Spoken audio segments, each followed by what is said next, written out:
Hey bestie, it's time for your next session of Real Talk Friend Therapy with your favorite big sister auntie queen, Daysha Veronica.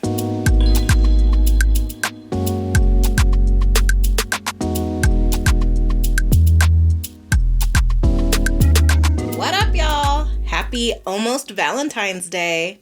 Oh, and I actually think this episode is dropping on Galentine's Day.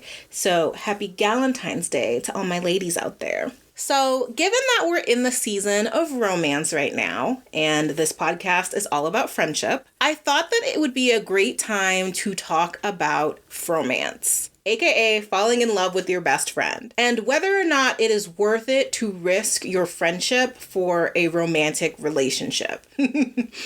I'm laughing because personally, I don't have a great track record with it. I have actually lost two very important friendships to me once feelings were revealed, and it's just left me really scarred. One was in high school and one was in college. So, with us being so young, it definitely got real messy and real chaotic. And what's interesting for me is that with a lot of romances, the issue is typically that one person likes the other, but that the other person just doesn't see them in that way. So you're trying to figure out, how do we bring it back to a more platonic place, right? Well, in both my situations, me and the other person, we actually did like each other romantically at one point in the relationship, but they didn't tell me. And instead, they chose to take that shit to the grave, which, as you can tell, it did not work. And the thing that really frustrates me is that instead of telling me, they both decided it was better to just figure out how to stop liking me. So then when I figured out that I actually had feelings for them, and then I told them, they were like, one, I used to like you, but then I forced myself to stop liking you. So then two, I've come to the realization that your friendship means more to me than a romantic relationship. So, can we keep it platonic? And having this come back to my memory now, that shit pissed me the fuck off. The idea that you would rather stop liking me than to tell me, it just feels so fucking rude. And it's like I had my autonomy ripped away from me. But at the same time, I get it. I do. I understand why they did what they did, because they were afraid to lose me. But what I find so ironic now is that, at the end of it all, that's what ended up happening anyway. So I guess to some degree, I'm pro shooting your shot with your best friend. But our guest today is super pro shooting your shot with your best friend. And God, he is just such a delight to talk to. I feel like anytime I'm in a conversation with him, he raises my vibrations. And, even though it didn't work out when he tried to move his friendship into a fromance, he just has such a beautiful outlook on it that I think will be really great to hear for anyone who is grappling with secretly loving your best friend.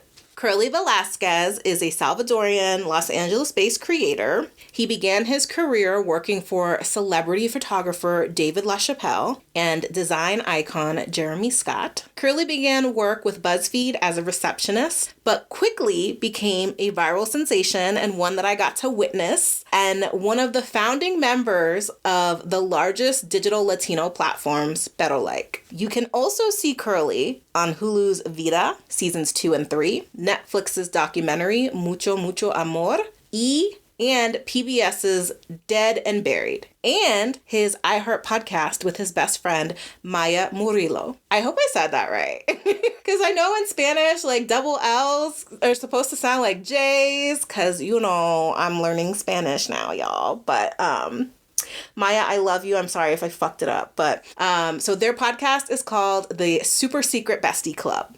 All right, I'm going to shut up now because our conversation was so good, and I don't want to keep it from y'all any longer. So I hope you enjoy my chat on friendship versus romance with the iconic Curly Velasquez. Curly.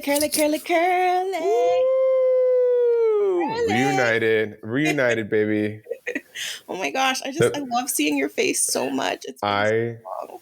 magical duo. I mean, we've been through so much. You, as I always say, you're literally one of my first friends at BuzzFeed. So here we are. Makes sense. Well, I'm so excited to have you on the podcast today. How are you? I'm good. I'm really, really, really good. I had an insane night last night. Can I tell you about it really fast? Yeah. Super fast. So my grandmother, who I was very close to, if people know, like she was one of my best friends, and she passed away 2 years ago from dementia. It was her death anniversary this Monday. I forgot. I celebrate her birthday. I don't really remember when she died. And it's her son, my dad's birthday, tomorrow. So this morning I was sleeping in my living room, and at 3:23 a.m., the speakers in my living room go off and they start playing music. And I think it's my phone. I wake up, I look over, and I'm listening, and it's playing my song with her. We would sing this song together, and in her dementia, she would come out of it to sing with me. And so it's crazy because I'm like, I haven't slept that much. All that to say, I haven't slept. I hung out with the ghost last night, so I hung out with the spirit of my abuela last night, so I'm a little extra kooky this morning. I love that. The relationship that you had with your grandma, like if she were still alive, you two are two people that I would love to interview. Oh my God. The bond that you both had with each other was Thank you. Yeah, I always think of us as like a Sunny and Cher, but I'm the Cher, she's the Sunny, and like I always just feel like I honestly, Day Day, like I cannot believe that my speakers just turned on randomly at 3 a.m. when they say it's like the witching hour. Yeah. And then it was like our song. I'm like, out of all the songs I could have played. I know. A spiritual healer I used to work with, she was just like, there's no such thing as coincidences. So I definitely feel like that was her. And it's another crazy thing. It's a song about like loving each other for like 100 years. Like her, like, and I'll love you for 100 years. So I'm like, yep, love this. But yeah, that was my morning. So you had quite the night. Yes, absolutely. I did. Well, I'm so glad that despite all of that, you were able to be here with us today, because I'm so excited to talk to you about our topic, which is all about, friendship versus romance. Is it worth the risk to shoot your shot? Yes. I love how passionate you were about yes, because I have to say that I am pretty on the fence about it. I just want to like pull up the text message really fast between us, because when you asked me, I think I replied. I guess it was a voice note or something, but so I sent you a voice note. And I feel like I replied like hell yeah or something. Yeah. Like that is at 100. So you're an anti. Like you couldn't do it. I'm not saying that I'm anti. Okay. Okay. I didn't say all that. I'm just saying that, like, it blew up some really important relationships to me. And so it's like, I'm not against it, but I'm not for it either. And so I'm really curious why you're so for it, especially because I think you mentioned that the times that you did it, it didn't work out for you either. It didn't work. So I feel like when you are in love with a best friend or a friend of yours, it's almost like you're living in the closet again, right? Like you are living in this secrecy. You have these emotions, you're doing all these things, you're taking on the emotional labor for them, you're going to Home Depot with them, you're running errands, you're doing all these things. Yeah. And, you're kind of in your head, it kind of feels like, oh, we're kind of already doing the things that we'd probably do if we were like together. So I feel like you start to be in the closet, and suddenly the complete onus of not only your best friend's emotions, but your own emotions fall on you, right? So like it gets really lonely. And then what do? You tell one person, you're like, can I tell you something? And you're like, what? You're like, I have a really big crush on blah, blah, blah. They're like, what? Like, what do you mean? Whatever, right? And then what do? Maybe you tell a second person, and then you tell your therapist if you're a little older. Like I told my therapist. And so I think it's a lonely place to be in. And so I feel like once you tell them, you kind of put the ball in their court a little bit. And then you can both decide how you both want to move from there. Like, how do you move like from that space? And I think that no matter what that space is, there is no wrong answer, in my opinion. So I'm curious, were you the person to catch feelings, or were you the person that was told, or have you been both? I've been both at one point. What's crazy is that with me, it hasn't been actually. Okay, let's dive in. Do you want me to do the one where it was me that was in love? Because that one's a little bit, or do you want the other ones are where they like me they're not as juicy?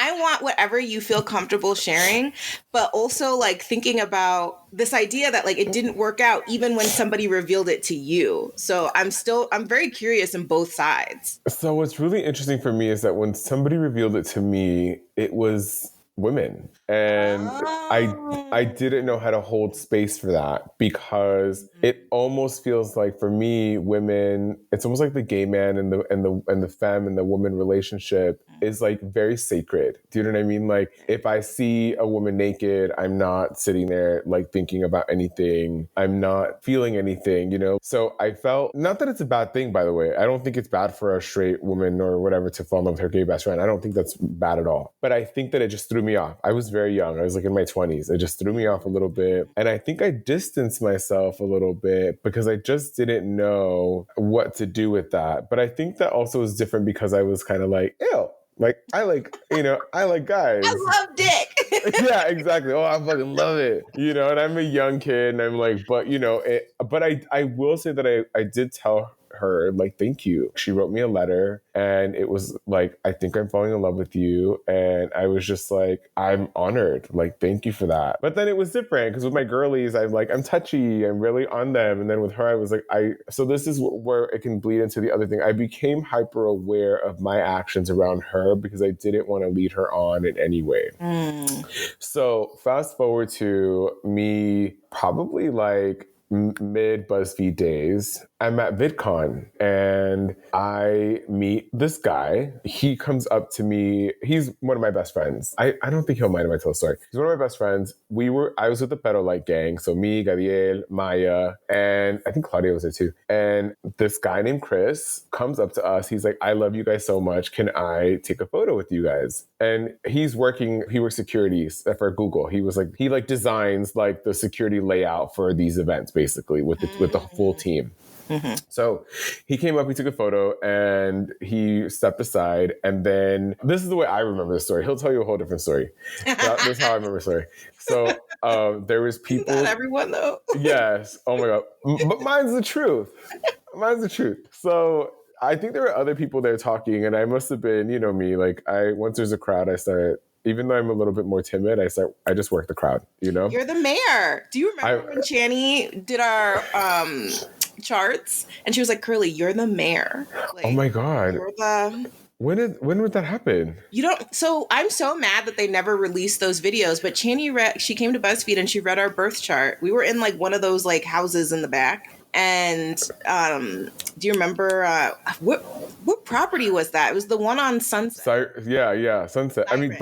Siren. Yeah. I love her, by the way. I know, but she read our birth chart. I had no idea that she read my birth chart. Yeah, it's annoying because they never released the video. But wow. I always remember her saying, "Curly, you're the mayor. You just Yes, that's literally me. Yeah. So. Oh my God, thank you for bringing that back into my life, by the way. Yeah.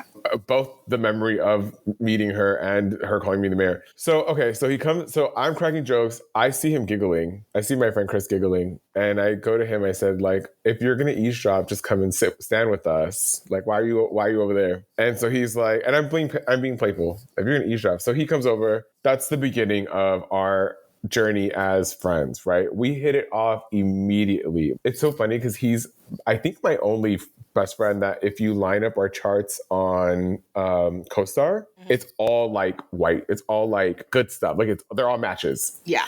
And so we just clicked. Immediately we clicked. And so he's a Virgo like me, but he's a little bit more he's a September Virgo, so he feels a little bit more grounded to me. And so the balance of our friendship is like, I might be freaking about something, but he'll balance me out. And he'll be freaking about something and I'll balance him out. And so when we would have these amazing conversations, I could feel myself being like, this guy's actually perfect. Like, he knows how to talk. He knows how to carry himself in the room. He's a mixture of like this is how I was thinking at the time, right? He's a mixture of like letting me have a little bit of the attention, but also like he gets a lot of attention by himself. And I love that because like now if me and him go somewhere, he's the belle of the ball. Like we'll walk to the front door and he'll be like over there, like on the other side of the room, like talking to the people. And I'm like, I love that because we don't have to babysit each other, you know? So I start feeling stuff for him, but I don't tell him. And I'm sitting alone. So you were in this. describing yourself earlier, basically. Yes, absolutely.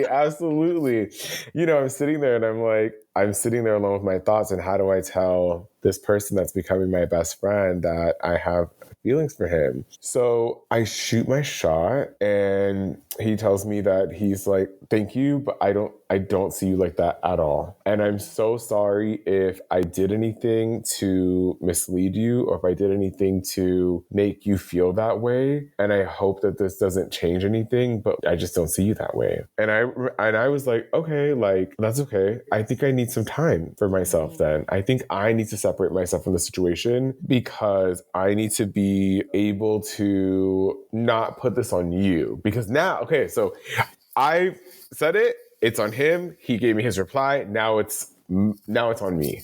Right? Because he can't control like how I feel, you know? Sorry, like this part of my head is so itchy right now. I don't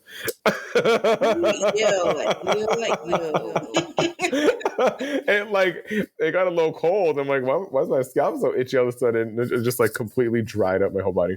Oh, so I tell him, I put the responsibility, so he puts it back on me. And I'm like, we're both very mature about it, I think. I think he was like, I'm sorry that I don't feel that way. I hope it doesn't change our friendship. I love you as one of my best friends, but not in that way. So then I'm like, I need a break. I need to go and figure out my shit. I come back a few months later. I'm ready. I'm like, okay, I'm good. What did you do in that break? I'm curious because I think that for a lot of people, I mean, I know for me, I don't even know what I did. I did take space, but I'm curious if you did anything intentional to help you try and come back to the relationship. I think I just needed to, I don't remember exactly what I did either. I think I just was like, I'm not going to watch anything. I'm not going to interact. I'm not going to talk. I need to just, and I think what happens with me is that I have to like be, so in Spanish we say, un clavo saca otro clavo. Oh my gosh, aprendo español.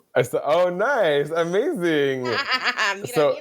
Yes, I love that. So that means one nail takes out another nail, right? Wendy Williams would say, to get over a man, you need to get under another man. Mm-hmm. So that's what I did. I started dating. I started going out. I started working on myself, right? Because what I always tell people is like, if you're dealing with a broken heart in any sort of capacity or any way, like pour into your own cup, whether that's your health, your mental health, the way that you look, your style, whatever it is. So that's what I did. I started, and I don't know if I'm sure you did. You've known me for like over a decade now. I know. So I started to really like change my style because I wanted to dip into a little bit. I wanted to play more in my masculinity a little bit. Mm. Like I had enjoyed playing in my femininity for a long time. I had enjoyed playing somewhere in the middle for a really long time. And I don't know if I've ever told you this, but when I was younger, I thought I was going to be trans. Like I thought I was just trans. Mm. And I remember having crazy anxiety because I'm like, I'm in the wrong body, like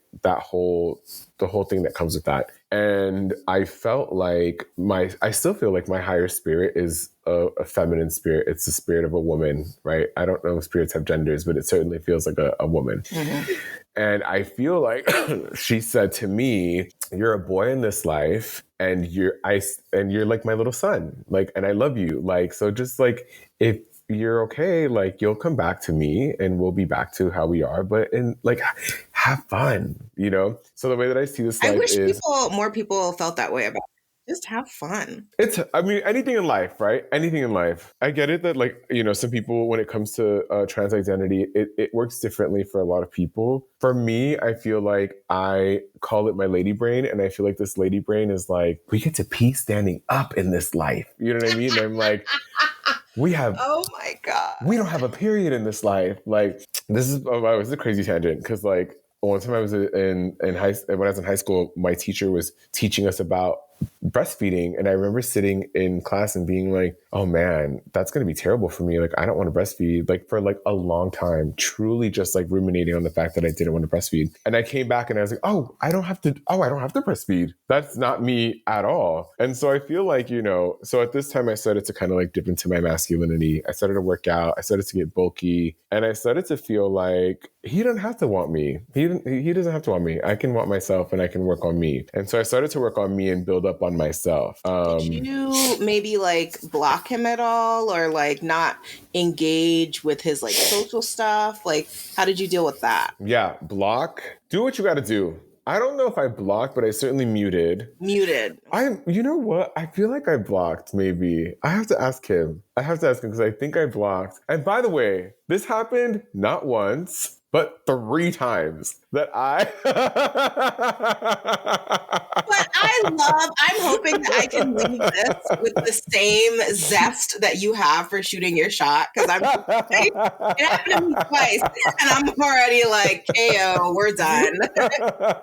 Well, the problem was that we're so tight, right? So like every time I would go back, so the first time I went back, we were really tight. We were really good friends. It was normal. It went away, Day. I swear to God, it went away. Then it came back, and I was like, fuck. Oh, I'm now realizing it happened 3 times with this same dude. Yes, it happened 3 times with the same dude. So oh my goodness. Came back, we became like, we were friends, and I was just like, okay, whatever. So then I think this 3rd time was the craziest one, because I really felt like there had been a lot of growth between us, and I really felt like maybe this time there was like... So can I clarify, did you tell him each of the times? Yes. Because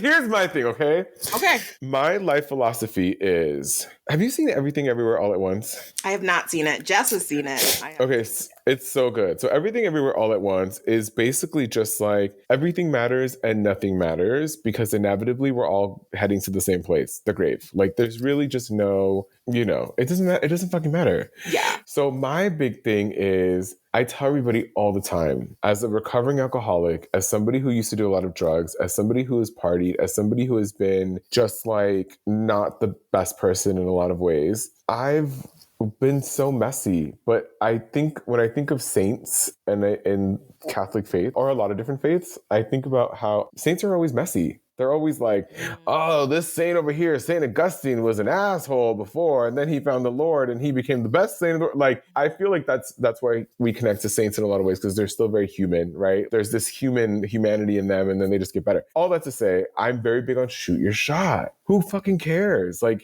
so you tell this guy that you like him, like, whatever, we're all gonna die anyways. You're gonna turn to dust, I'm gonna turn to dust. Before that, somebody's gonna be cleaning both of our buttholes for us, because we're gonna forget how to do it. We're gonna be something like, it's just, who gives a shit, right? So, okay, the 3rd time though, I tell him, this time I got my therapist involved, and me and my therapist I was just like, every week I'd be like, I really believe that something is happening, right? Like, I had convinced myself in my head that this was going to be the time. And I asked him for like a break again, because I was just like, oh, I think that I need to not do this. Oh, but can I tell you? Okay, the 3rd time, I didn't want to tell him because I was so embarrassed. I was like, and he called me out. He was like, do you think that I was mad about something? I would get mad. Oh, okay. Sorry, I'm like hopping a lot. So we're in it. We're in our friendship. He doesn't know. And he's dating. And every person that he's dating, I hate. I hate them all. And I would be like, oh yeah, let's like, what guy? I'm like, that guy? Like, that's the... Ew, I would like see another guy and I'd be like, he's cute, but he sounds weird. You know what I mean? Like, this guy's cute, but he dresses weird. And so he would be like, why do you hate on every person that I'm excited about? Like, what's the deal? And I was like, I don't know. I just kind of feel like, you deserve better. I don't know. Like, I'd be like, yeah. I'd be like, I don't know. I don't know. And so one day he was just like, do you think that you still have feelings for me? And I remember telling him, like, I promise you that I don't. And in my head, I was like, I have to tell him. Like, what do I do? So there's this book called, it's by a really famous author. She's a famous Black author, and she wrote a love book. Can I Google it really fast? Yeah, totally. Okay, so it's called All About Love by Bell Hooks. So literally, I tried reading it. I couldn't get past a certain part, so I put it down. And then I'm at dinner with a friend, and it comes up, and she goes, "You have to read All About Love by Bell Hooks." And I was like, "Oh, I own that." And she's like, "I think it'll help you with what you're feeling. Like, just go and read it." And I go home. I don't read it, of course, but I'm such a big brujo. Like, I love brujeria. I love like divination. I love like whatever song plays next, whatever color I see next is going to tell me what's going to happen in the future. Yes. So I flip through this book, and this book says, there's like a sentence in it it essentially says, be honest. Honesty is one of the most integral things that you can offer any person in relationship with you. Friendship, family, romantic, honesty, just be honest. And so I took that as my sign. I'm getting chills as I'm remembering this. I took it as a sign, and I told him, and I was like, I remember I was at the gym, and I was sitting on like the little like bench press thing, and I said, "Hey, I think I'm developing feelings for you again." And we sent these long text messages back and forth to each other. And again, he was like, I don't feel that way for you. And I was so heartbroken. Like, I was just so like sad, like this person was my best friend. This person he was beautiful to me. He was like just the most handsome person, like the sweetest person. Just think of what we could do together. Like unlimited, together we're unlimited.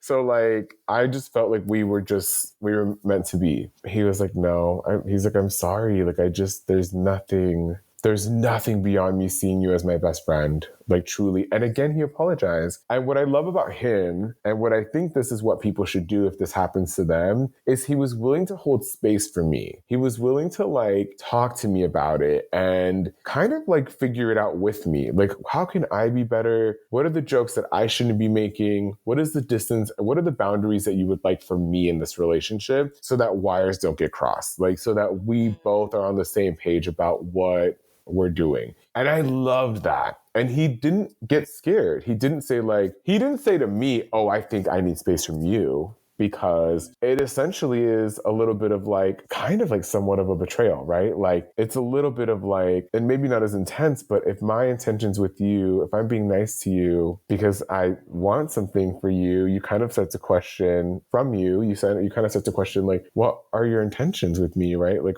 do you help me with stuff because you are my best friend and you want to help me? Or do you help me with stuff because you're trying to get me to fall in love with you? Yeah, exactly. So I love that he was able to hold space for me and do that. And I didn't want it. I mean, I didn't want to process with him. I was just like, I'd much rather do it alone. And so I disappeared. I disappeared for a minute. And I know that hurt him too, as a friend. Like, it was really hard for both of us because he lost the best friend. And that's the other thing too that I've heard. And I don't know if you feel this way too, but like, there's a little bit of grief that comes with that. There's a little bit of like a mourning, because I've known people who have been on the opposite side where their best friend falls in love with them. And then they kind of go like, okay, I think I need distance, but they still miss their best friend.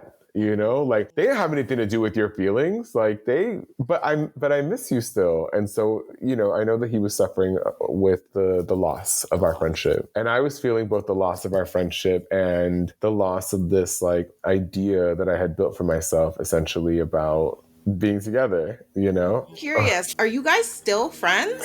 Were you able to find your way back to each other?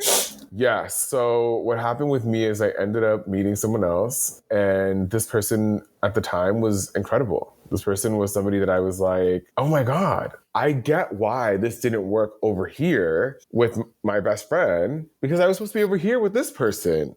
That was meant to be. Like, it wasn't meant to be with Chris. And then, sidebar, I have this amazing bruja. That means witch for people who don't know. Bruja means she reads the tarot. She is really good. If you're interested, I'll hook you up with her. Yeah. She's based in Mexico, and she was reading my cards for me and my best friend Chris. And she's like, I can see that you guys have actually lived lived many lives together. And she goes, but you love each other so much that you guys actually made a pact with each other in this life that you would never be anything other than best friends because you don't want to lose each other, because you don't ever want to like break up. Like your souls decided that before you came here. And Dede, when I tell you, I don't know what the fuck happened. It was like a light switch went off. It just went dip. And I go, oh, I get it. So I get why I love him so much, but now I'm okay with why it's not going to happen. And I like was like, oh, and it could be like a simple thing. Like it could be, you know, who knows about past lives, right? But like something just clicked where I was like, we love each other as best friends, and that's that, and it's fine. And it helped that I also had this amazing guy on the side, and we ended up getting tight over talking about our boyfriends, like being like, oh, my boyfriend's doing this, like, because you know I became boyfriends with the other guy, and we both just became really tight in that way. But what I remember was that it was not easy at all by any means, but I would not take it back. I wouldn't take it back. I would much rather be here, cold, naked, and afraid, than in that closet, living a lie. Yeah. Have you been in a situation like this? Oh my God. I mean, it's funny you say that. I mean, I love you saying that you'd rather be here because even though, so that happened to me twice. It happened in high school and it happened in college. Okay, two separate people. Yeah, two separate people. Mm-hmm. And I agree, like when you talk about the grief, that loss was so painful. And what's so interesting about both of the situations is that, so in high school, it's one of those things where I should have been honest. I knew that I had feelings, but I also had a lot of self-confidence issues and body issues. And so I just thought that he would never be able to see me in that way. And I think there was some fear about, you know, like, this is my best friend and, you know, I don't want to taint the relationship. Again, it's that fear of like, I don't want to lose this person. So I'm not going to say it. But like you said, you start acting weird. You start doing weird shit. You start doing weird shit. Yeah. Yeah, you do. Well, because it's hard. When it's your best friend, you kind of do boyfriend, girlfriend things. You do boyfriend things, but just without the kissing or the sex and all that stuff. Yeah. But you're together. You like the same things. You're like, you call each other. You're like telling each other about your day, your life. You're meeting each other's family. Doing secrets, things like that. Yeah. Yeah. So that was a situation where I know I should have been honest. I think what's interesting is that then in college, and what complicated things in college, I don't think many people know that I actually identify as queer and not straight. And that was something that I had to come to because of this, because this person was a woman. Oh. But this person, it's weird when I call them a woman because they were very mask presenting. Okay. Like they very much, like, it wouldn't surprise me like if they ended up transitioning over the time. Okay. Yeah. And so with this person really liked me and I could feel that. But at the same time, you know, like this person had very intense struggles with commitment.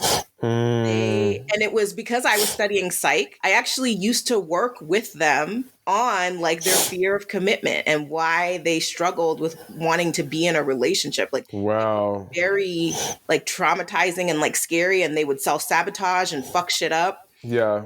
And so I think like knowing that in my head, I was like, no, like this isn't anything.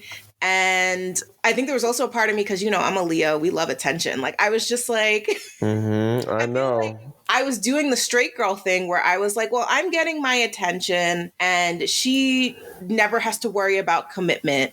So like all of this flirting and touching and stuff that we would do, you know, like it was good for the both of us because like I got what I wanted and she got what she wanted. But I had this realization as I was like prepping for this episode yesterday that if she had just been honest with me and vulnerable and come to me and just said that I think I'm falling for you, I might have been taken aback at first. Yeah. But ultimately, I think I would have said yes. I mean, wow. I think I would have said, because honestly, the reason why I would have been taken aback is the fact that even when I was trying to recognize my feelings for her and what were they, I was so caught up in like, well, what does this make me? Like, does this make me a lesbian? Does this make me this, that, and the other? Like, I was so caught up in like, what does this mean? Yeah. And then, as I was going through that regardless, I was just like, oh, this doesn't matter. I just like you, and that's all I can speak to. Yeah. And I thought I had been through the worst with losing my best friend in high school. Yeah. But when I lost her, Mm-hmm. I was like, I used to take Latin in high school, and we would translate stuff, and it just takes me back to Dido and Aeneas, and how so Dido was this queen that Aeneas met on his journey, but Aeneas had like a greater purpose, and so the gods would be like, hey, what the fuck are you doing? You're spending too much time with Dido. Get the fuck back on the journey. Yeah. And Dido was like, please don't leave me. Like, I love you deeply, but like he takes off anyway. And Dido is just like so overwrought with grief that she throws herself on a pier and basically kills herself. Like, that is the level of grief. I'm so dead. I know. Leos in love are so dramatic. Anyway. That was the level of grief I felt because I did eventually tell her, but the reason why I told her was because she told me that she was going to start dating somebody. And I was like, what? You're going to date someone? You, the person that's like fucked up about relationships and, you can't commit? And I also, in my heart, I think I was offended because I was like, bitch, you love me and you're going to go date this other person? Damn. Yeah. I mean, I have so many different thoughts racing in my head right now. If you were a therapist at that time, you would have lost your license. I'm like, but also like, when you're processing with people in terms of emotions and you're laying down the brickwork, the emotional, mental, the blueprint of what they're going to work with, you're kind of building the house that this other woman is going to sleep in, right? So like, of course you're going to be upset. And it's going to be like, a bit of a shock because I'm sure, and it sounds like a movie, that somewhere in this conversation, there was a moment of just like, I really like this person. There was a moment of like, tell me more. You know what I mean? And then you're building these things and you're learning about them and you're processing together. And that's the one thing that I think that when it comes to love, sometimes we don't know when we're falling in love, right? Sometimes you don't know that it's happening until it's too late. And then you're like, oh, I think I'm in love with this person. And then by then you're like, So why did you lose her though? Like, what happened? So she told me that she was going to date this person and I started losing it. Like, I felt like a crazy person. And so then finally I was just like, look, I'm in love with you and I want to be with you. And so then she took that and was just like, holy shit, well, I need time to think. And then came back and just started doing some real fuckboy shit where, not that I have nothing against people who want to be in open relationships, but the person that she was dating didn't want to be in an open relationship. And I, at the time, was not interested in being in an open relationship. And she was basically like, well, why don't we just, and I was like, no, that's not. No, you get me. Yeah. So then when that didn't work, and this is what really hurt me, was the fact that, so I was already planning she had an internship at Google that summer. Wow. So this happened at the beginning of the summer, me telling her and all this stuff. And we had already planned for me to visit her at the end of summer. And I would stay with her for a little bit and then we'd fly back to school together. And so we had a conversation where she just started acting so brand new and was just like, so I'm curious, like, why are you coming to San Francisco again? Like, what are you? And I was like, bitch, don't act like we didn't plan this shit out. And like, I wasn't coming to see you and spend time with you. Like, what the? And so I want to say it was really hard for her to say. She was saying it very indirectly. But again, that she was like, I'm choosing to be with this other person. And it didn't help that the other person was a white woman. So that just felt like, and she was a black woman. And so it really felt like a deeper betrayal. Yeah.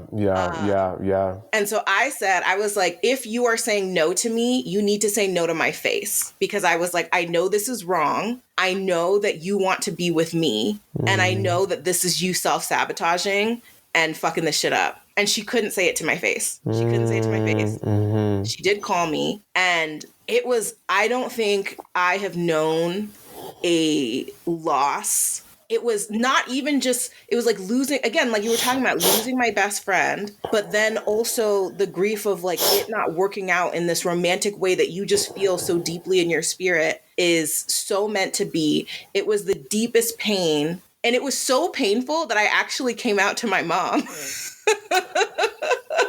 Heartbreak will do that. That's what made me come out to my mom. Yeah. Mm-hmm, mm-hmm. But what was so beautiful about that moment, because, you know, my mom's she's not pro it, but like she's not against it.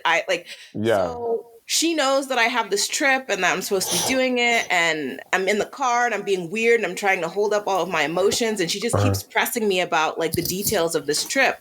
And so then finally I just break down and I'm just like, I'm in love with her and she doesn't love me and she chose a white woman over me and yes, yeah. That's a lot, yeah. Yeah. But what was so beautiful is that my mom, like, she put her weirdness aside. And, you know, in that moment, I felt like I was just her kid. And I that love she that was so like, much. I hate that this happened to you. And I'm here for you. It's a sacred space. Later, though. The what? The weird shit came later where she was like, are you sure this is the path you want to go down? Yeah. Oh. But you know, it matters how they acted in the beginning. Like our parents, our family, like it matters. Like I think it always cracks me up when people say I accept you, because I'm like, you accept, like I just got some drapes from Amazon and they're the wrong drapes, and I'm like, well, it's fine. I accept it. I accept the loss. I'll return them or whatever. But when you get the right drapes, you get exactly what you ordered. You celebrate them. You're excited about them. So I like when people say, oh, I celebrate you. Like I don't just accept you, like I celebrate you. But a lot of parents, they just accept us. You know what I mean? Like they're like, yeah, it is what it is. It could use a little bit more salt, but this is fine. It's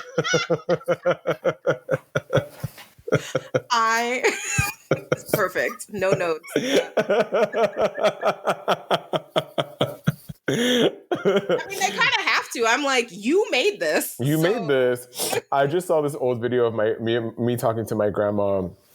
And I'm telling her, I go, hey, did you know that research shows that the gay gene comes from the grandma? And she's like, what? And I'm like, yeah, research shows that if the grandma engages in anything like booty related, her grandsons will also engage in booty related stuff. And she was like, I just made this whole thing up, by the way. I love it. And she was like, that is ridiculous, basically. And I'm like, well, it's science. But okay, so you tell this person, so you're on your way to San Francisco. You don't go to the trip, or you do the trip? I don't do the trip. And it doesn't help that. So we were part of like a big group. So there was 7 of us that would hang out. We all lived together in a suite. And that's kind of where our feelings started to develop more for each other. And so we have to tell everyone that this has happened. And we come back, I think, so that happened sophomore year. So this is now junior year of college. I want to say she and I just don't really interact. We don't really, we try not to share space together. Yeah. I was only there for a semester because then I studied abroad. Mm-hmm. And then, you know, she was still dating that person. So I didn't want to hear any of it. It just, nothing. Yeah. And then I actually ended up getting into a relationship with someone. So then I study abroad and I come back and we're still cordial with each other, but it's just like, we just don't hang out. We're not as friendly, but we are still cordial. So the boundaries have changed. The parameters of the relationship have changed. And there's a mixture of what people feel. So what do we do? How do we navigate this? Of course that's going to happen. Yeah. So I come back. We were there to see, like, we both ended up staying in an apartment together with our friend who was still there. Mm-hmm. And I had found out, so I had broken up with my boyfriend at this point, and then I had just found out that she'd broken up with the girl that she chose over me. Yeah. And one of the biggest reasons why they broke up is because, again, she could not conquer her fear of commitment. And she kept trying to she basically forced the relationship open. And Yeah. like it. Yeah. And, they had all the drama, whatever. And I just, I thought that I was over it. And then, for those couple of days, like we were hanging out and it kind of felt like old times. But you still kind of felt that space. And I was just like, I don't know, one night we just happened to be up late together. And it's so funny because our other friend was sleeping on the couch. And I was just like, I mean, I guess you could say I shot my shot again. Yeah, good. But I just kissed her. And so then... How'd you kiss her? Like on the cheek? No, like we made out. Did you grab her face? Yeah. I'm trying to remember, but like we were both laying on the ground, like I think like on our phones or but we were just like really close to each other. And it was just very intimate and we're just like laughing and it felt like old times. Yeah, yeah. And I just did it. And so then she reciprocated. But it was interesting because in a lot of ways, I think back to that moment and like, I want to say it gave me closure. It really didn't though. So we make out, I leave because I don't know where the fuck I had to go, but I left. But I do remember, so right before I left, because I think I went somewhere and I knew that she would be gone when I got back. So I kissed her again. I kissed her goodbye. And then we don't see each other for the summer. We don't really communicate either. So then we come back our senior year. And then, senior year, we're trying to be like really buddy again. But again, we don't address the fact that we made out with each other. Yeah. Damn, So I'm trying to put some heat on the relationship or whatever. And I can tell that she is trying to turn down the heat. And I'm like, why are we turning down what we already turned up, So then finally, I think what happened was that we were like in a study room together and I was just like, this is too much coy shit going on. So I think I like put her hand on my thigh and she was just like, you and I need to have a conversation. Hand on the thigh said, we need to have a conversation. Yeah. Wow, she said.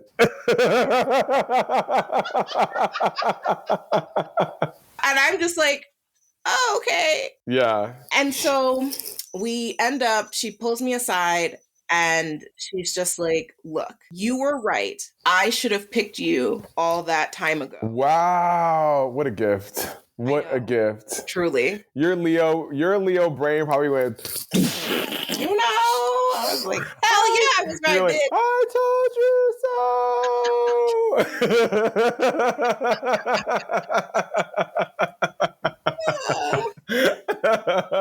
so. I mean, truly, that is the gift. Yeah. Keep your diamonds. Tell me I was right. Tell me I was right all along. Oh my God. So she was like, you were right. I should have picked you. But at the same time, she was like, because we went through, like, again, for her, she was like, that was such a great loss to lose you in that way that it's actually made me realize that I don't want to do those things with you because I don't want to lose you. I just feel like if we try to do something romantic, I could lose you. And I don't want to do that. I hated that. You know what? I wonder if that is a cop-out because I've had people say that to me. Or I wonder if and it's very similar to how I feel about Chris, right? Like, no, we don't want to lose that. Or if it's just like the nice way of being like, you know how when you break up with someone, you do the whole, like, it's not me, it's you. Mm-hmm. I want to know. Like, I don't know the answer. They probably meant it, but I just want to know, like, for my sake, because I've had people say that to me, and I'm like, is it a script that they're reading? Like, what's the, I mean, I will say, knowing her, and again, the fact that I knew that she had intense commitment issues, I felt like it was coming from a real place. Because even when she told me that she was dating that person, when I tell you I was shooketh, like earthquake, like ground, like I couldn't believe it because we had spent so much time trying to break down and understand why she hated commitment so much. Yeah. And do this, and then to do it and pick her and not me, because again, I knew she loved me. Wow, absolutely. I'm the what's that fucking what's that Taylor Swift song? I'm not even like a Swiftie, but what was like oh my god, she's cheer captain and I'm a I'm on my the God. bleachers. Why can't you see you belong? It's just you in college, like, why can't you see you belong to me? They're like, ma'am. I love how you put a little Spanish, little spice. Maybe I would fuck with it if it happened. Damn. Okay, so she tells you. So she tells you this, and then Yeah, so she's like, I can't handle the thought of losing you in that way again. So she was like, I feel like it's the first time we've really felt like we were friends again. So can we just like keep it that way? So I'm a little tender about it, but I'm of like, course, yeah. And then, like you said, I still kept doing weird shit. And then it didn't help that, like, my mom was like, I remember she was like, we move forward, we don't go back. My dad says the same thing, yeah. Part of me was like, I fuck with that, but also, like, are you just being weird because you don't want me to be with a woman? But okay. Yeah, oh yeah, that could be two things. I mean, two things can exist at the same time, right? Yeah. She could very easily be like, we don't go back, but also pick a man. You know what I mean? We don't go back to women. We go forward to men. Which is so funny because I remember at the time when I was dating my boyfriend, he was white. He was Latino and Jewish. Uh-huh. And so I was telling my best friend, I was just like, how do I tell my mom I'm with a white guy, basically? Yeah. Like, I'm so dead. This shouldn't be that difficult. You just told her you wanted to be with a woman. So. Yeah. Oh my god, I'm so dead. You're like, so he's like Jutino? He's come see, come sa? I don't know.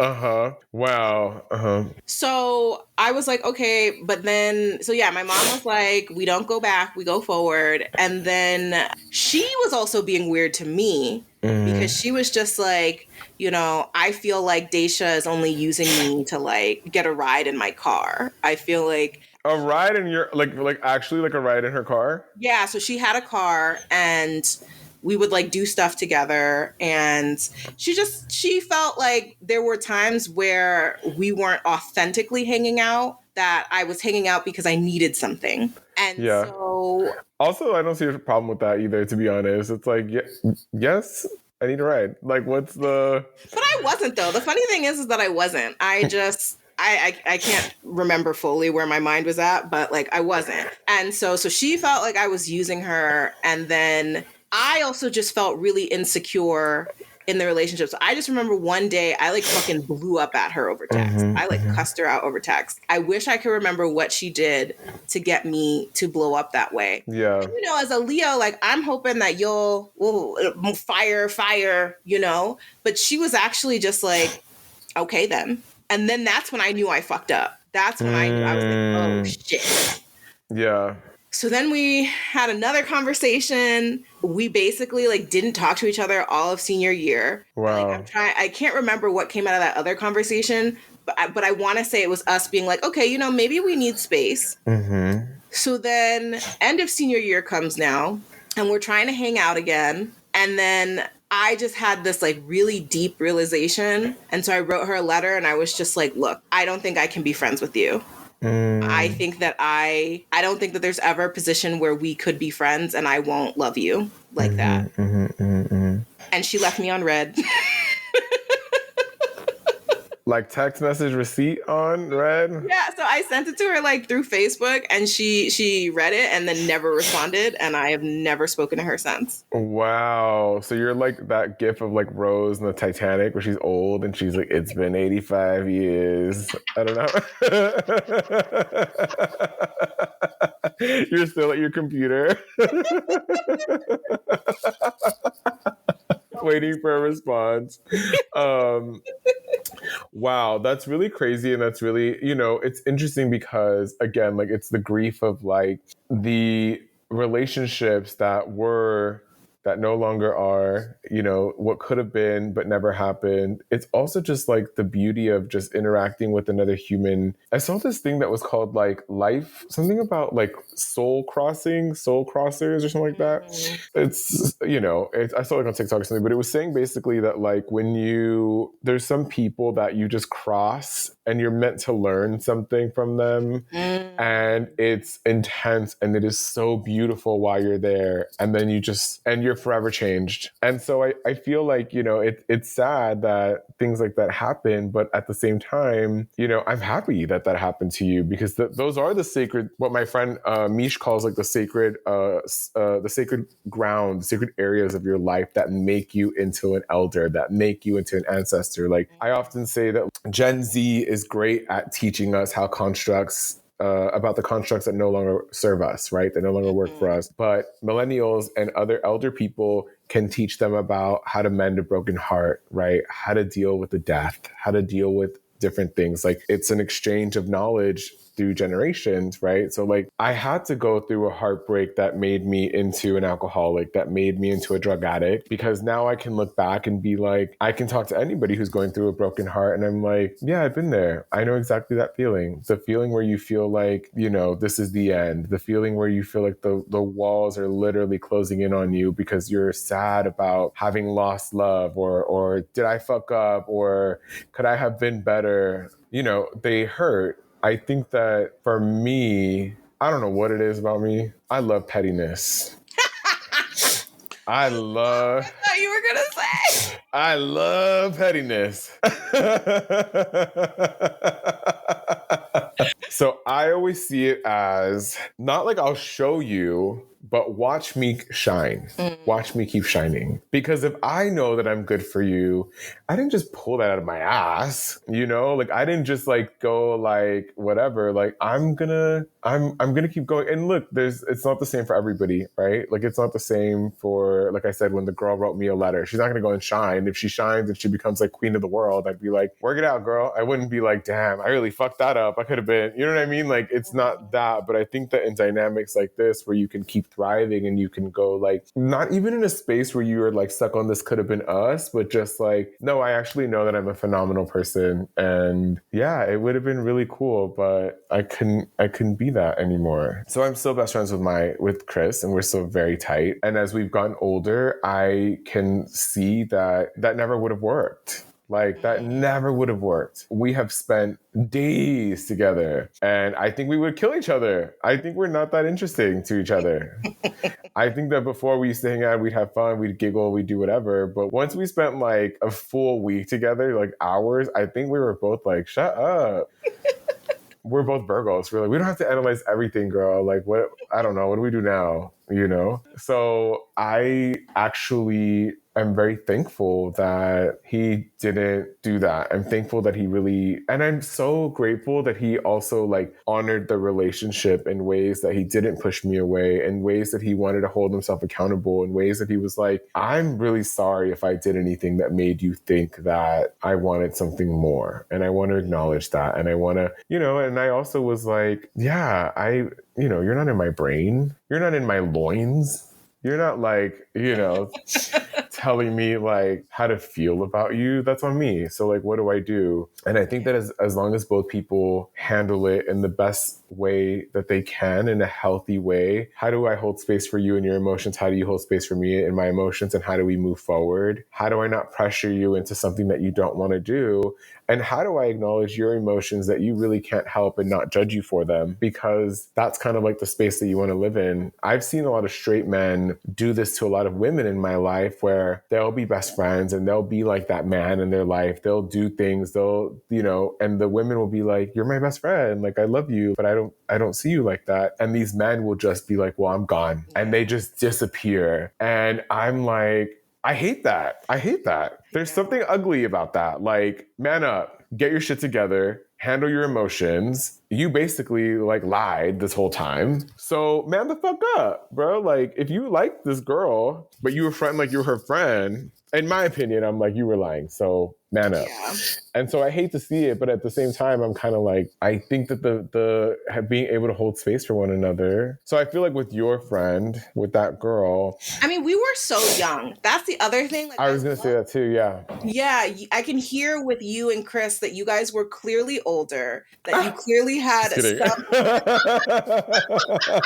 I'm not coming for you. I'm not No, I'm coming for kidding. your neck. You were younger in a more graceful. You were younger, older. Yeah. But I can just hear it in your responses, the way that you're able to, again, like you said, hold each other's emotions in a way that I think the both of us, we were like 20, 21. Yeah, babies. And yeah, it was just, and then the other experience was when I was 16. So Yeah. it was going to be messy. Absolutely. But, I think that even that, like, if you're that young, if you're young, shoot your shot. If you're older, shoot your shot. Like, just see what happens. Because there's also a lot of success stories, sidebar. There's a lot of stories where people fall in love with their best friends and they end up being like the best couple ever. Yeah, what's so fascinating is that, so there's a popular theory that I talk about a lot on the podcast. It's called Sternberg's triangular theory of love. And so Sternberg basically argues that there are 3 pillars that comprise the love that we have for people in our lives. And so that's intimacy, commitment, and passion. And so when you have all 3 of those pillars, it means that you have what he calls consummate love, which is that you have high intimacy, high commitment, and high passion. Are we defining intimacy as like sex? No. So intimacy is in this regard. So passion would be sex. Oh, and interesting. Intimacy in this triangle is closeness. It's the chemistry. Okay. Yeah. Okay. But there's an argument in the field of relationship science that passion is not a sustainable element to a relationship, that it is something that, either has to actively be sustained or it will subside. Absolutely. And so if you take passion out of the equation or lower it in the equation, you are left with high intimacy and high commitment, which is what he calls companionate love. And so companionate love is essentially the love that you have with your best friend. Wow. That's fascinating because for the longest time, with some of my boyfriends, I'd be like, I know, so a quick sidebar, I was on this medication that was like killing my mojo completely, but I didn't know. I didn't know that it was happening to me. I just thought like, oh, I'm just not horny, I guess. And so I would get into these relationships and I think it would be very confusing for the guys because they'd be like, well, there's no sexual tension. I'm like, but that doesn't matter. That goes away anyways. Like, are we best friends? Like, do we have a good time together? Like, do I love being with you? Would I do anything for you? Yeah. Would you do anything for me? Yeah. Like, what does that matter? Now that I'm off the pill, I'm like super horny. But like, it's crazy because that's kind of what people grow into. So it becomes confusing when that's where you're starting sometimes, and you can't get to the other thing. To your point, sidebar, and then I want you to keep going. There's a study that was saying that when people are in relationships long enough, the partner becomes their family. And so very naturally, you are not attracted to engaging in that way with people who are in the same space or a similar space as family. So it is almost like an inevitable thing that you stay together long enough, you might not be doing the dirty as often, Yeah, but I find that so interesting because it's like we're eventually going to fall into companionate love, right? When the passion subsides. And so it's interesting that for some people, the thought of being with their best friend, maybe because passion, there's not that attraction. So passion is like attraction, it's sex, it's all of those, like it's lust. Yeah. Lusty element. And so it's like, you would think that because companionate love is where we end up, that it would be much easier to transition a platonic relationship into a romantic relationship versus the other way around. Yeah, you would think that it would be easier, but it just doesn't work that way. I feel like, when it comes to humans, I think that And especially now, our ideas of who we're supposed to be with are so heightened and so skewed where, you know, we go on a date and we're like, I don't know, I didn't really like him. And you're like, you don't even like know him. Like, how did you decide that you don't like him that quickly? But we don't. We don't like the way that they ate their corn on the cob. You know, we don't like that they talk with their mouth full, and we're like, hell no, you know? So I think that, yeah, it gets really hard to transition into those spaces of creating something more. But again, not impossible. I had one boyfriend that we were friends for years. And I would always flirt with him. I'd be like, I like you. And he'd be like, I do not like you. And I'd be like, I like you. And we started hanging out a lot. And it's kind of like, it's kind of not the best story, but like we started hanging out a lot and we would argue. And I think he asked somebody a lot. He asked somebody like, I don't know what it is about Curly, but he just like gets under my skin. And I guess whoever the friend was like, well, are you jealous of him or do you like him? Like, are you falling in love with him because he affects you so deeply? And so my boyfriend at the time was like, why? I'm not jealous of him at all. And he's like, I think I'm actually in love with him. I think I'm falling for him. And so we ended up getting together. That was my longest relationship. It was a beautiful, life-changing, like big lesson. This has worked out for you. But then I was pissed. I was pissed. Why? Because when we were do you remember the movie She's All That? So, I mean, this is one of those like I wish y'all could see Curly's face. I know of the movie, but you know I'm young. Oh wow. That's twice. I mean, you and Becky, y'all stay calling me a fetus. So. That's true. Didn't I tell you to get out of my car one time when I found out how old you were? I was like, get out of my car. I do not want to be your friend. This is embarrassing. I feel like I'm a senior talking to a 7th grader.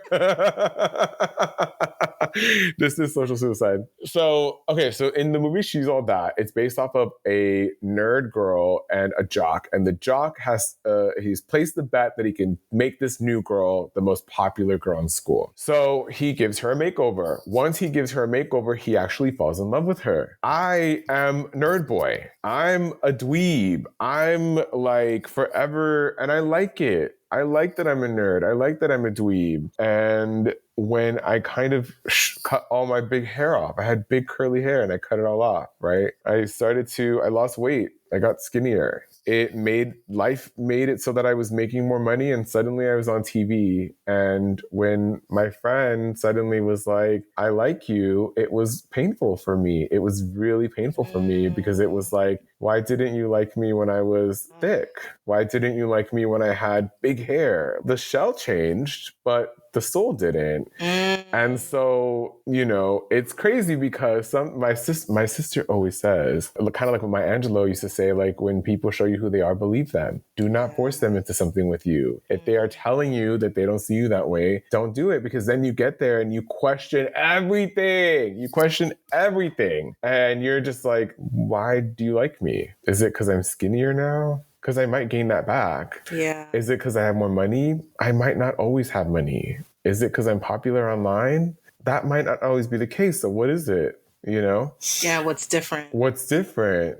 And so, yes, it can work. Yes, you can get it. Yes, you can have a successful relationship and you can be with somebody, but it could work and it couldn't work. But to me, that's besides the point. To me, it's more like life is about experiencing things and witnessing different emotions and getting messy. You should have a drunk night where you throw up on yourself. You know, you should have a day where you visit a random country and, you know, meet a random guy or girl underneath the sunset and kiss them in a cathedral, Martha Stewart, when you're there on your honeymoon. Did you watch the documentary? But I want to. It's on my to-watch list. Like, she made out with some guy at the cathedral. She's like, we just made... So anyway, so like, you know, do it. Like, that is what life is about. Life is not about sitting on your phone, sitting in the living room. It's not about being afraid. It's not about like sitting here and being like the shoulda, coulda, woulda. It's like there's this amazing, and please, Data, like if you haven't seen it, I'll send it to you. To whoever's listening, please go look it up. Look up Alua Arthur Arthur's TED Talk. It's ALUA Arthur, Alua Arthur. She is a African-American death doula. And she says that at the end of your life, at the very end, the only person you have to answer to is you. And so you have to answer like where all the experiences, where all the things that you did, all that stuff didn't meet your standards. So you sit there in your deathbed and you look up and you're like, damn kid, we did good, you know? And if I'm laying there and if I look back and I go, yeah, I got my heart broken a bunch of times, but I lived in love. I expressed love, you know? Like, yeah, I got denied a bunch of times, but I never denied this feeling, you know? And what I hope that most people pass away and fade into is truly just the glow and the echoes of what love is. And so I'm like, get messy, girl. I love that message. I think I know the answer to this question, but I still want to ask it. So if you could go back in time, knowing what you know about how things have ended up with your various friends trying to transition into romance, would you still shoot your shot? And then why or why not? That's so hard because a part of me wants to go back and be like, don't waste your time, girl. Just keep it moving. It's not going to work out. But there's another part of me that is just so happy with this version of me because I learned those lessons. I think that free of judgment of how you feel when you have a broken heart, it's fine. Ride the wave. Don't rush it. Like it don't, you know, it doesn't matter how long it lasts for. Don't rush it. And then, so would I go back and change it? I don't think so. Would I go back and maybe like, I don't know. If I, you know, I have this weird tangent. I have this weird thing where I believe in something that I call future and past magic. I believe that the future versions of me come back to hold this version of me and walk me through and help me. And I believe that I somehow do that for my past self. I remember when I was drinking, I was going to do something really dumb. And I swear to you, Day Day, I felt like future me reached out through time and said, don't do that. And so I didn't do it. And I think it would have changed everything for me. So now it's crazy because I'll picture in my head that I'm talking to that version of me and I'm like, don't do that, you know?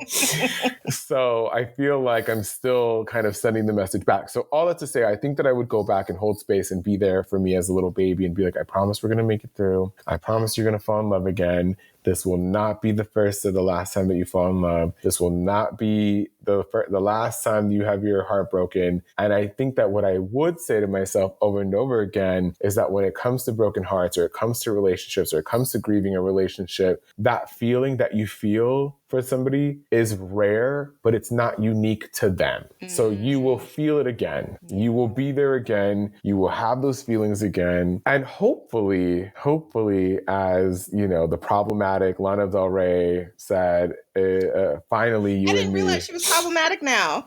She's been.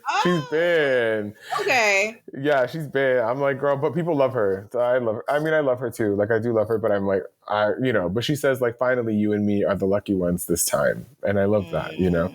Girl, she fucking has a song about Pacoima, talking about a taco. I think the song is called Taco Truck. And I'm like, girl, what the fuck are you doing? First of all, what are you doing in Pacoima?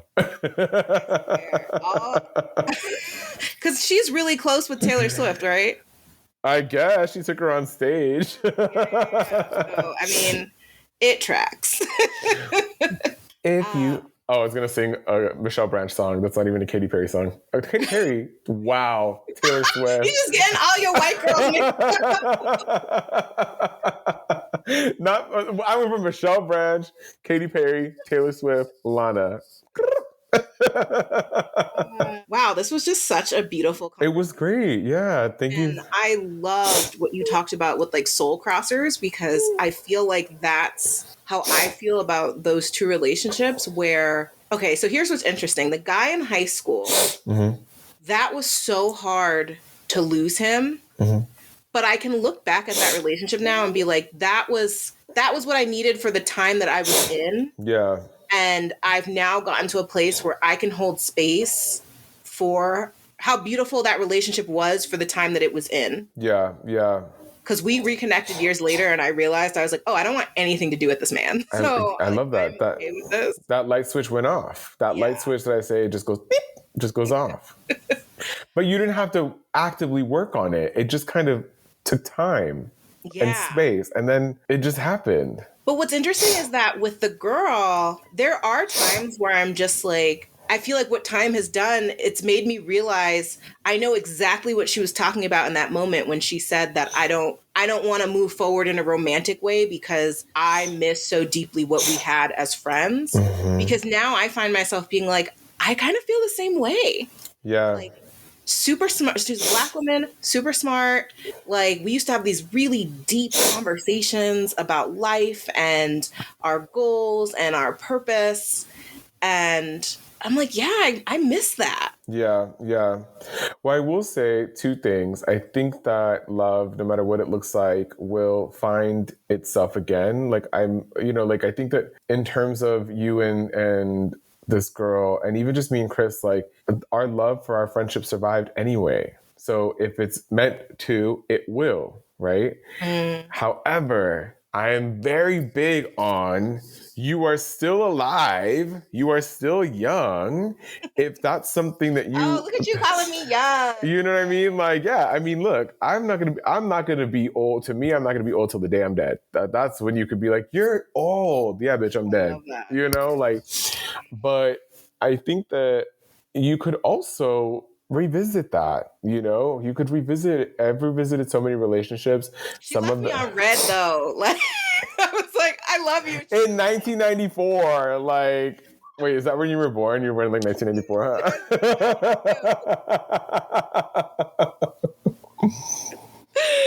Oh my Wow.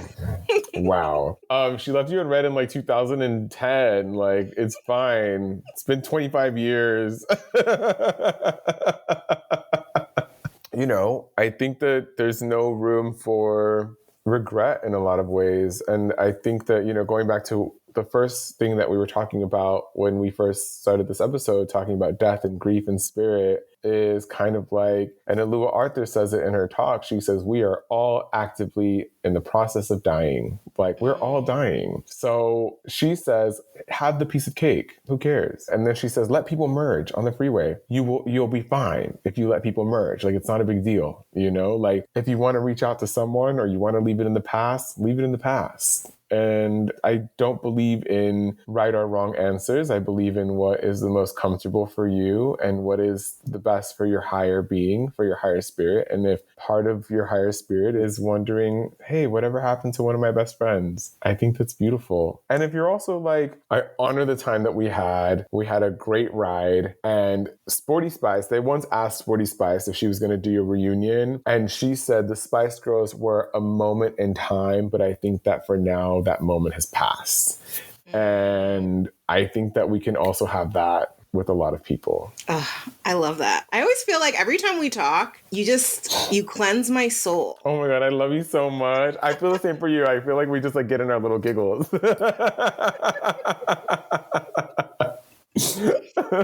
Remember when you almost lost your life getting out of my messy car when I had a messy car? That is like the memory for the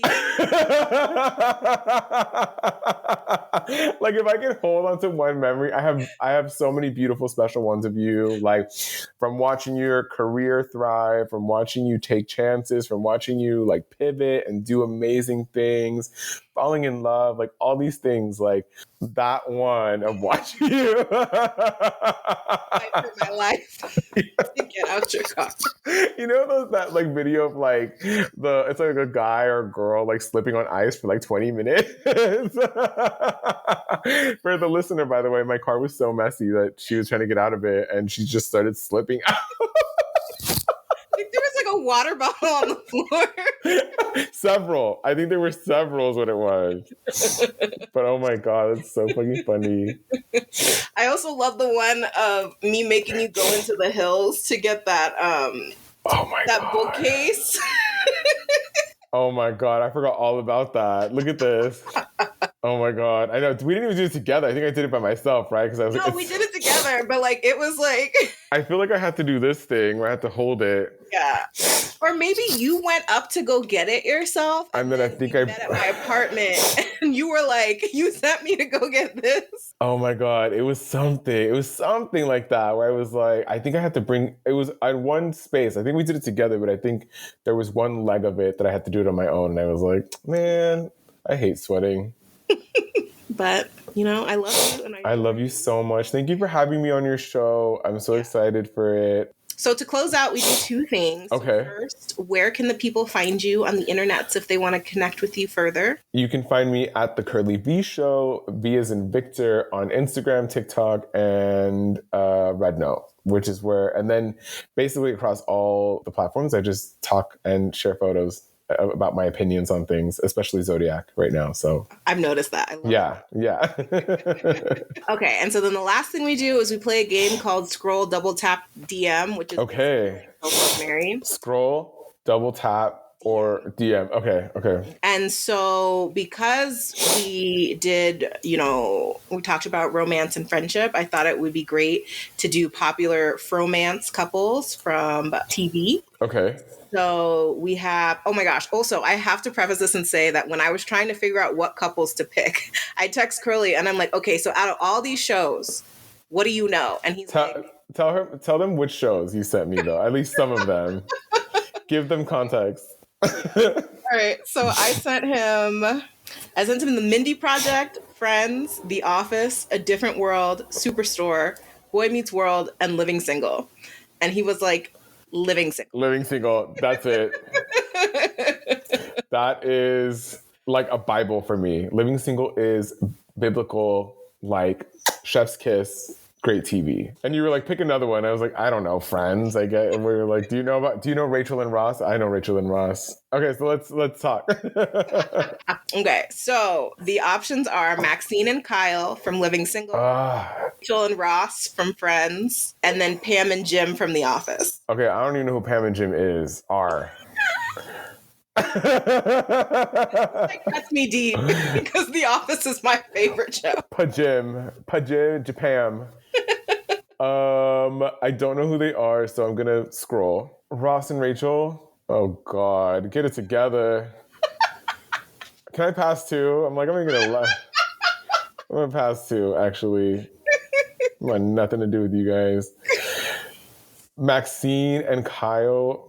I will heart that, DM that, like, because they were funny. Because remember in the show, they always had the best disses for each other. The best disses. It reminds me a little bit of Martin. Martin always used to diss Gina's best friend. I forget what Gina's best friend was on the show. I don't remember her name either. But they always had the best disses. And so I would always be like, oh, that was a good one. So when Maxine and Kyle fell in love with each other, it was like, what? Like, holy shit. And Kyle, oh my God, Kyle was one of like my gay awakenings. Kyle was so beautiful to me. He's beautiful. He is beautiful. Yeah. And I remember there was a scene where he was shirtless, I think on the show or in a movie that he was in, and I saw that he had chest hair. And I was like, oh, it's over. I love this man so much. I love him so much. He's so hot. It was so when I was doing the research and looking for the couples and stuff like that, there was a picture of him and Maxine, and like he was, you could tell they basically just had sex. Mm-hmm. And so he's just like, you know, his beautiful chocolate skin is glistening. Beautiful. And, like, Maxine too. And like, I was like, wow, it's been so long since I feel like I've seen two dark-skinned people just like in love and, you know, enjoying each other on TV. Yeah. I mean, that show is the blueprint for Friends, you know, which we know. Like Queen Latifah has said that in interviews, you know, and you're like, that's why I don't fuck with Friends. People love that shit. Really, you would scroll past Friends, but like you're only scrolling past The Office because you just don't know. Yeah, it's like the great Virgo, Keke Palmer once said, I'm sorry to that man. I don't know. I don't know who they are. I'm sorry to that man.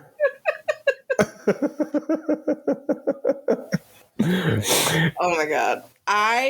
So my only thing, scroll past friends. Yeah.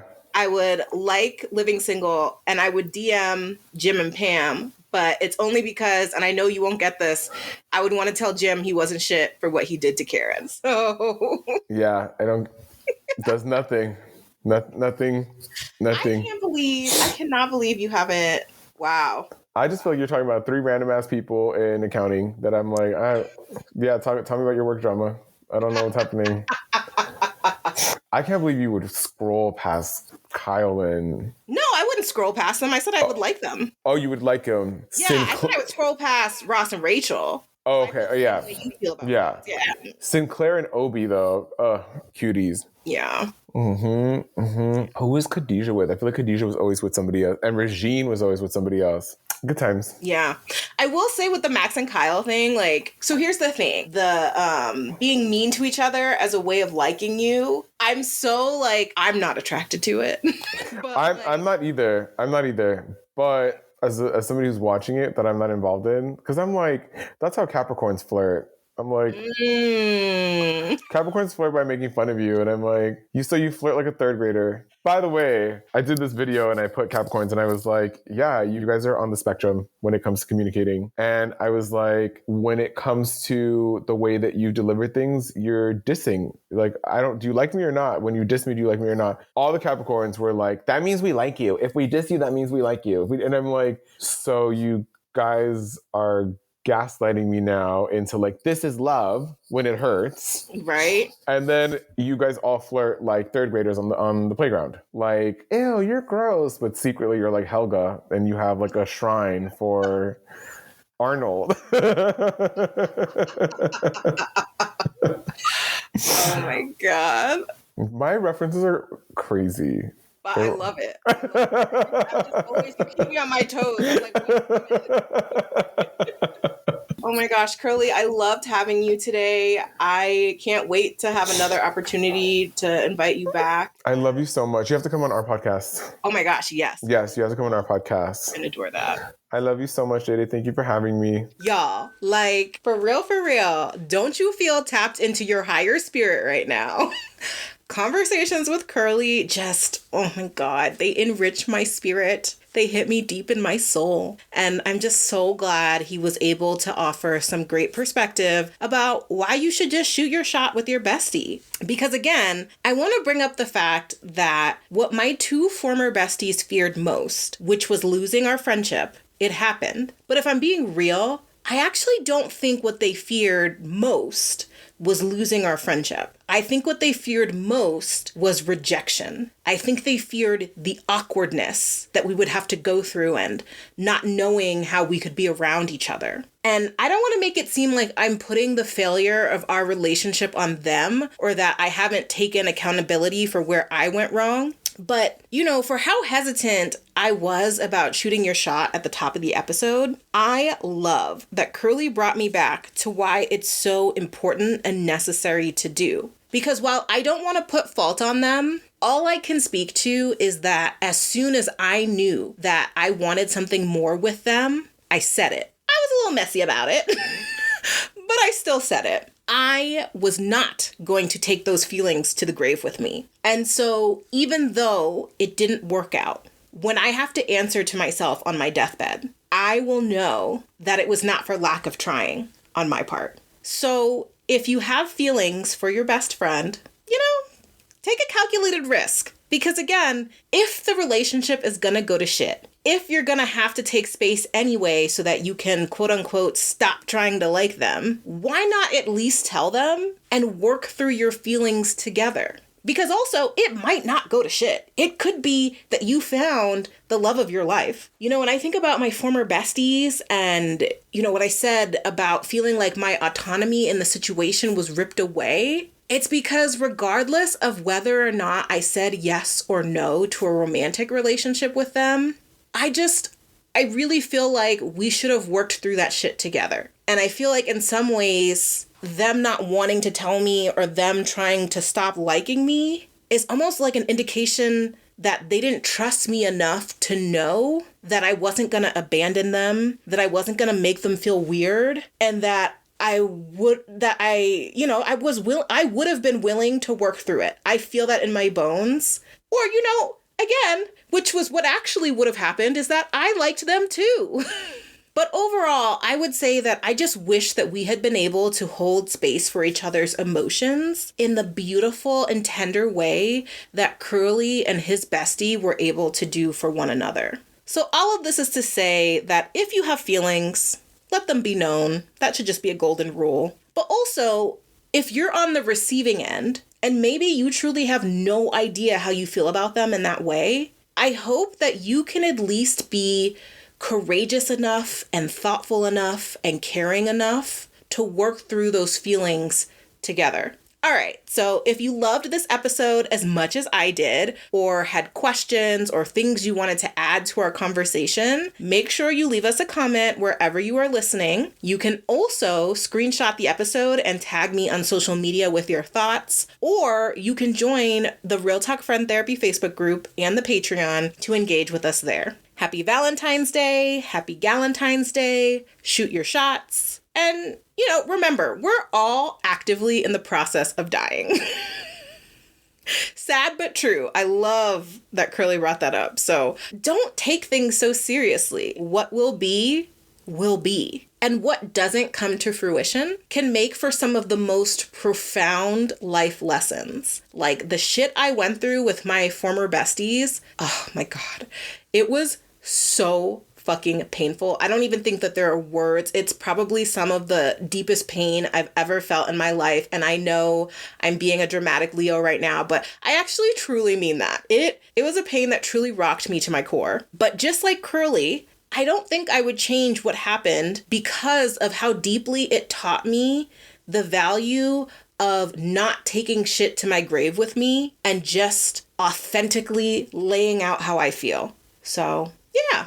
Much love today, besties. I'll catch you next time. Your girl is out.